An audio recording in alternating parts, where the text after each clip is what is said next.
हाय दोस्तों, मेरा नाम अनिल धनवानी है। मेरे चैनल गेम चेंजर्स के ऊपर फिर से और एक बार आपका हार्दिक स्वागत है। आज मैं बात करूंगा एंगर के ऊपर, गुस्से के ऊपर। ये बड़ा वास्ट सब्जेक्ट है। एक्चुअली दिखने में बहुत सिंपल लगता है, लेकिन ये हमारे जीवन में बहुत ही इम्पोर्टेंट फैक्टर है। हमारी हार्मनी के लिए, रिलेशनशिप्स के लिए, हमारे जीवन में आगे बढ़ने के लिए, हमारे कार्मिक अकाउंटिंग के लिए, हर चीज़ के लिए ये एक बहुत बड़ा फंडामेंटल फैक्टर है। तो इसको मैं एक हर पहलू में कवर कर रहा हूँ। गुस्सा क्या है, what is the anger, definition of anger, गुस्सा क्यों होता है, गुस्से के कॉन्सिक्वेंसेस क्या हैं और गुस्से के सॉल्यूशंस क्या हैं। इसके कई एंगल्स हैं, साइकोलॉजी, साइकेट्री और अकल्ट, पास्ट लाइफ, कार्मिक। बड़ा इंटरेस्टिंग विषय है, एंड तक ज़रूर देखिएगा। You will gain a lot, I promise to you, it's going to help you a lot. Everybody needs this. गुस्सा हर एक को आता है, हर एक की इंटेंसिटी और फ्रीक्वेंसी अलग होती है, हर एक की level of understanding of anger भी अलग होती है। ये बड़ा इंटरेस्टिंग और इम्पॉर्टेंट सब्जेक्ट है। So watch it.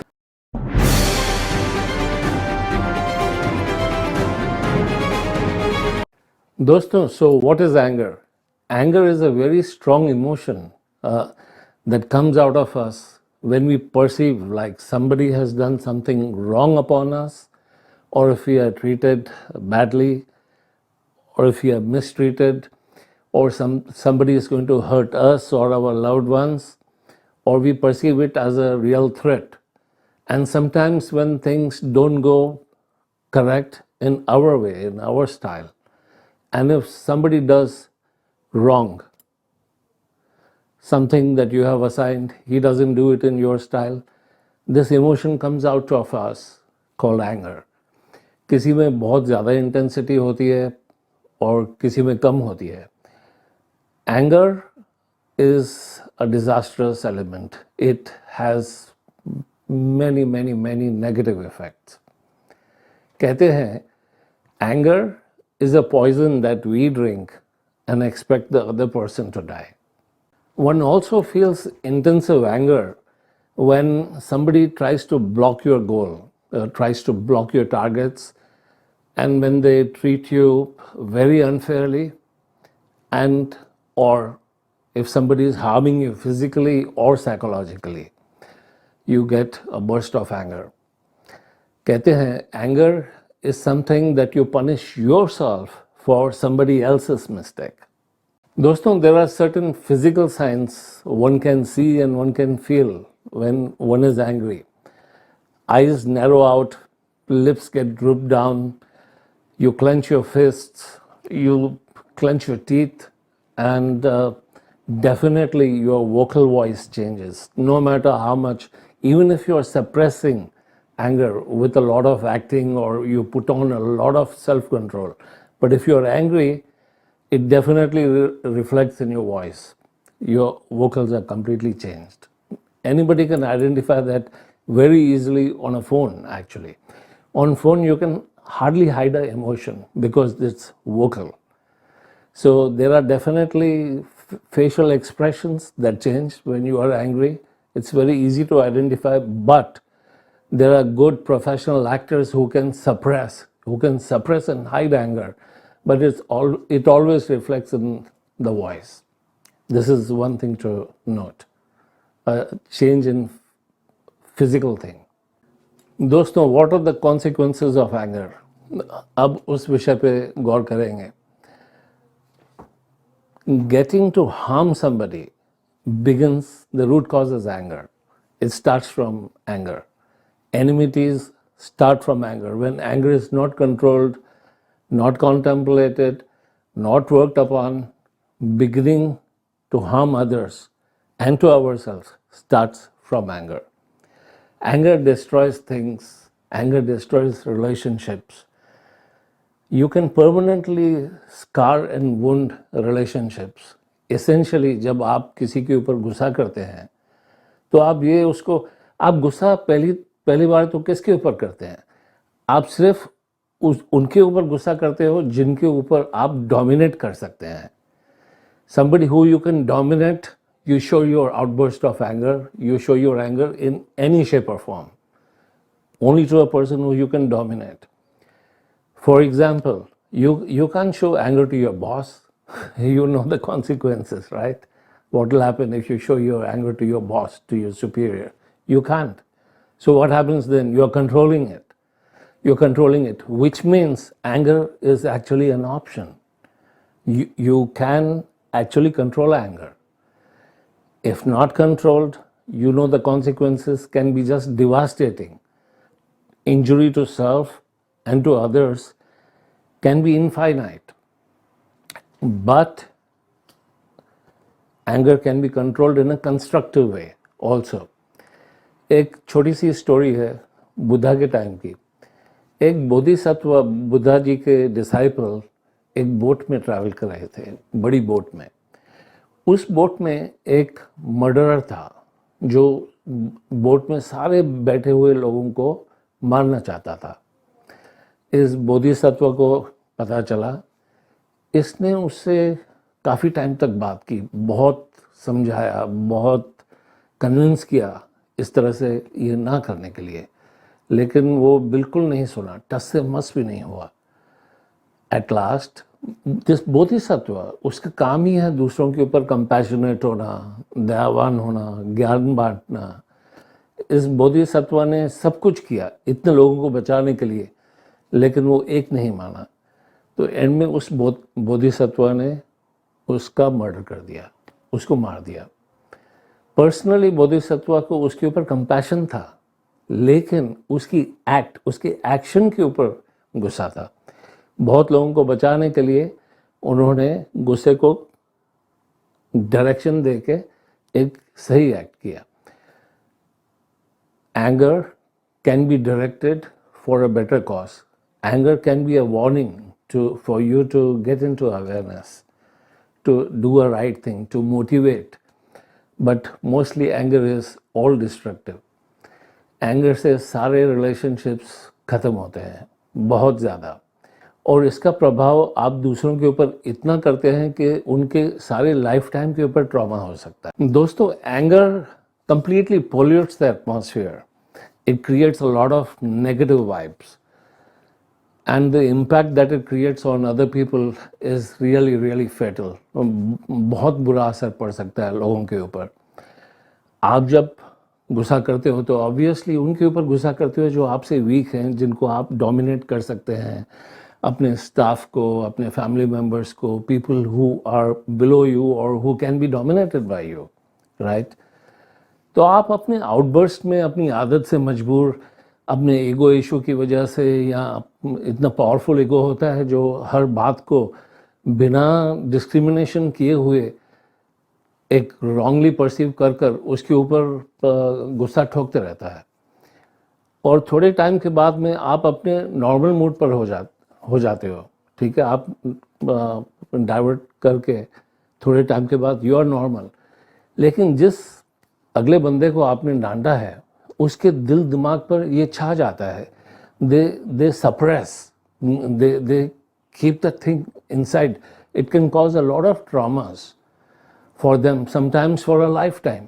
आप अपने गुस्से में ऐसी हरकत कर बैठते हो, ऐसा कुछ घाव कह बैठते हो जो सामने वाला कभी भूल नहीं सकता.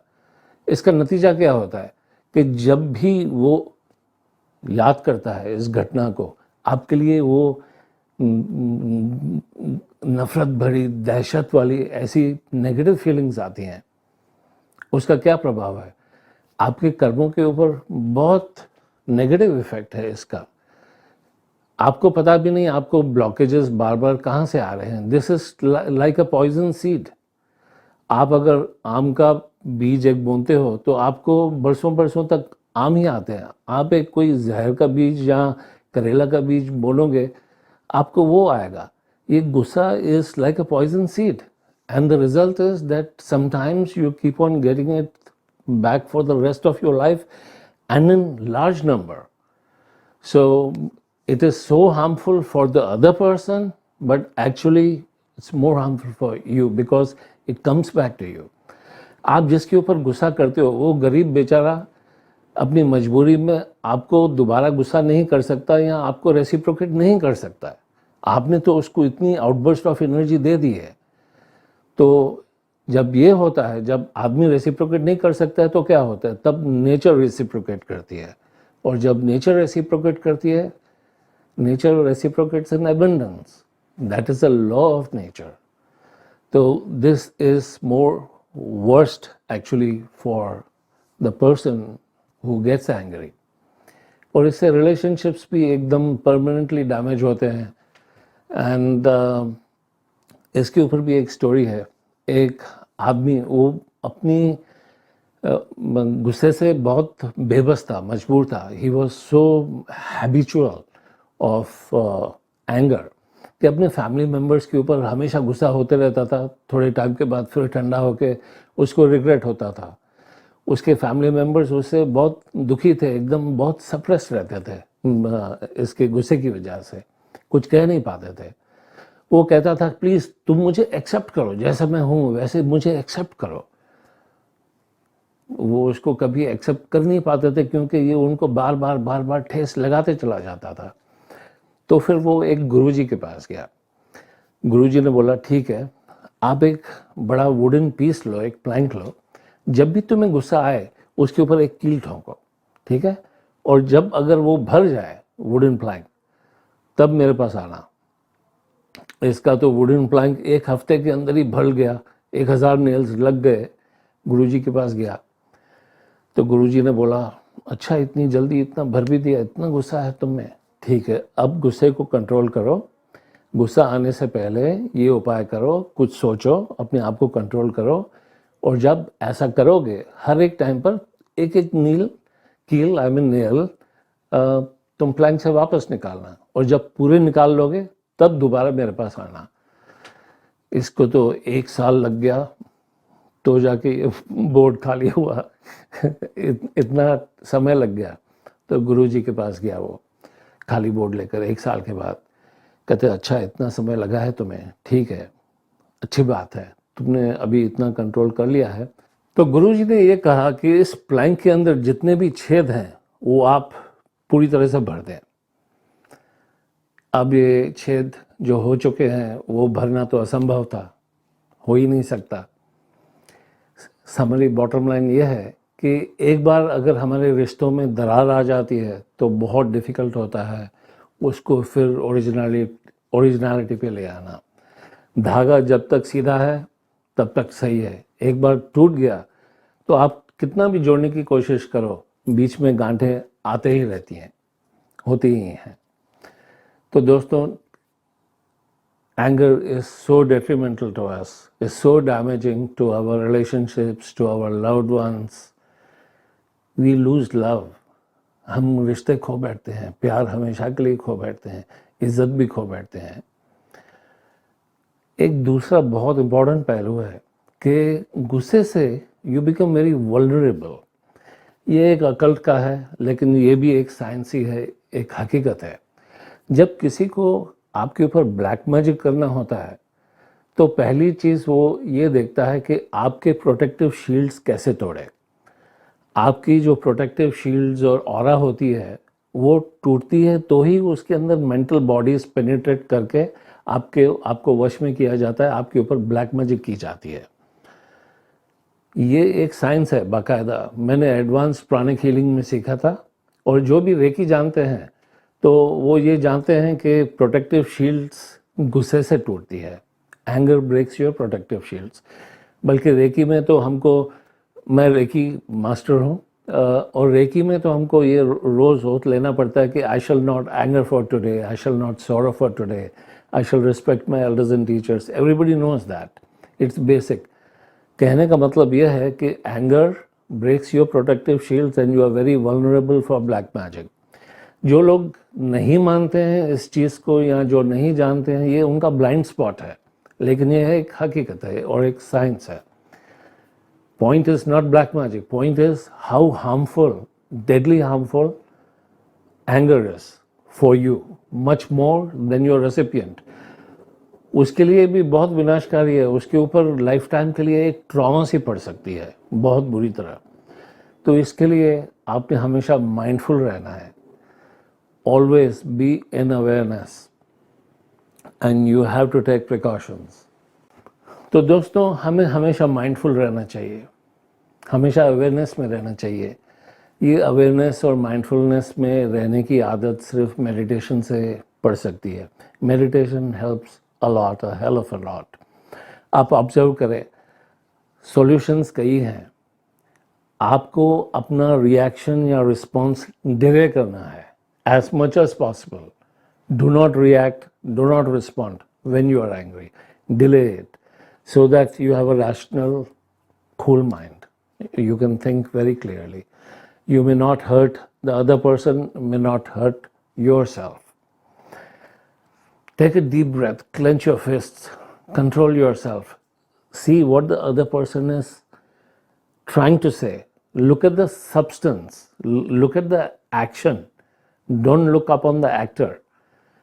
Delay as much as possible. Be in your control. Solutions कई हैं एंगर के, ये वीडियो बहुत लंबा होता चला जाएगा। मैं आपको सॉल्यूशंस का इसका मैं पार्ट 2 बनाऊंगा, उसके अंदर बहुत डिटेल में डिस्कस करेंगे। Remedies for anger, very easy ones, but one thing for sure कि आप अभी समझ ही गए हैं कि एंगर कितना विनाशकारी है, कितना डेट्रीमेंटल है हर एक के लिए। तो अगर आपको ये इंसाइट अच्छी लगी तो प्लीज़ सब्सक्राइब ज़रूर कीजिए, अगर अब तक सब्सक्राइब नहीं किया है तो, और अपने फ्रेंड से भी शेयर ज़रूर करना, और मुझे बताना कि इसके अंदर आप और क्या जानना चाहते हो, कि ये सही है कि नहीं है, सही लग रहा है कि नहीं। मुझे कमेंट्स में लिख के बताइएगा। I will definitely get back to you if you have any doubt, and take care. I love you. God bless.